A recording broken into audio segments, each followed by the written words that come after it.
सदा चली आई, प्राण जाए पर बचन न जाई। राजा रघ जो बात तो ये जब कैकेयी ने कहा जो है उनसे राजा दशरथ से कि अपने वचन से विचलित हो जाओ या तो जो हमें वरदान दियो, तो उन्होंने तब ये शब्द को राजा दशरथ ने कहा था, रघुकुल रीत सदा चली आई, प्राण जाए पर बचन न जाए। तो राम को वन दिए और भरत को गद्दी और अपने जो है प्राण त्याग दिए। वह खानदान के हैं जैसे बाबा गजराज ने कसम खाई, जैसे भीष्म पितामह ने कसम खाई महाभारत में।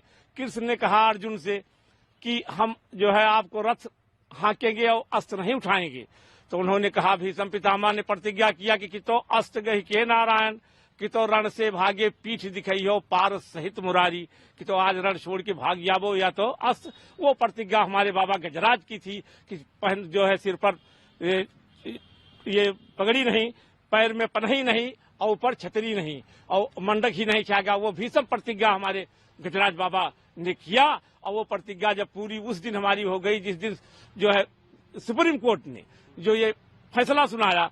आज के करीब 500 साल पहले बाबर का सेनापति मीर बाकी अपनी शाही सेना के साथ में और अग्नेय शस्त्र भी वो बंदूक लिया था, तोप भी लिया था साथ में। तो वो 500 साल पहले आया राम मंदिर को ध्वस्त करने की नियत से, और उसने जो है राम मंदिर को जो है गिरा भी दिया था तोप लगा करके।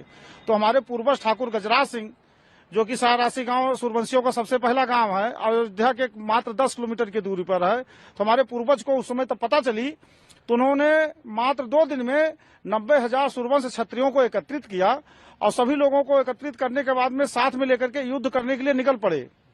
तो सभी लोग रास्ते में गए। रास्ते में 4-5 किलोमीटर पे अयोध्या, हमारे गांव से अयोध्या के बीच में एक सूर्य कुंड है, जो सूर्य भगवान का मंदिर है, हमारे कुल देवता भी हैं। तो उन्हीं के सामने सभी 90,000 सूरवंश क्षत्रियों ने कसम खाई कि जब तक हम जो है राम मंदिर का उद्धार नहीं करा लेते, जब या रामलला का इन आकर्ताओं से, मुगलों से मुक्त नहीं करा लेंगे, तब तक जो हमारे सूरवंशी जो परिवार है, खानदान है, 115 जो गांव है, उसमें न तो कोई जो ठाकुरों की शान होती है, न तो पगड़ी और न ही पनही जिसको चमड़े का जूता बोलते हैं, चमड़े का जूता और छाता ये धारण नहीं करेंगे। और साथ में उन्होंने कहा था कि हमारे जो शादियों में लड़कियों के जो मंडप छाया जाता है, वो मंडप भी नहीं छाया जाएगा। तो सभी लोग सूर्य भगवान के सामने कसम खाए, और कसम इसलिए खाई कि उन लोगों को कहीं न कहीं यह शंका थी, भगवान राम के लिए जा तो रहे युद्ध करने के लिए, लेकिन उन लोगों के पास अग्नेय शस्त्र से, हमारे पूर्वजों के पास अग्नेय शस्त्र नहीं थे, जैसे तोप और बंदूकें नहीं थी, तलवार भाला यही सब, धनुष बाण यही सब हुआ करते थे। तो उनको आशंका थी हो सकता भाई हम लोग जो है न मुक्त करा पाएंगे।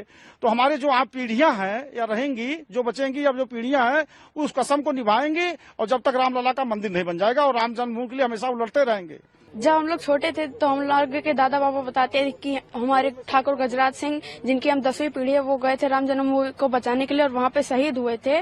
और उन्होंने प्रतिज्ञा खाई थी कि हम छाता नहीं लगाएंगे, पन्ही नहीं पहनेंगे, चमड़े का जूता और पगड़ी नहीं धारण करेंगे। उसी का आज तक हम लोग पालन करते आ रहे थे और हम लोगों के पूर्वज भी पालन करते थे।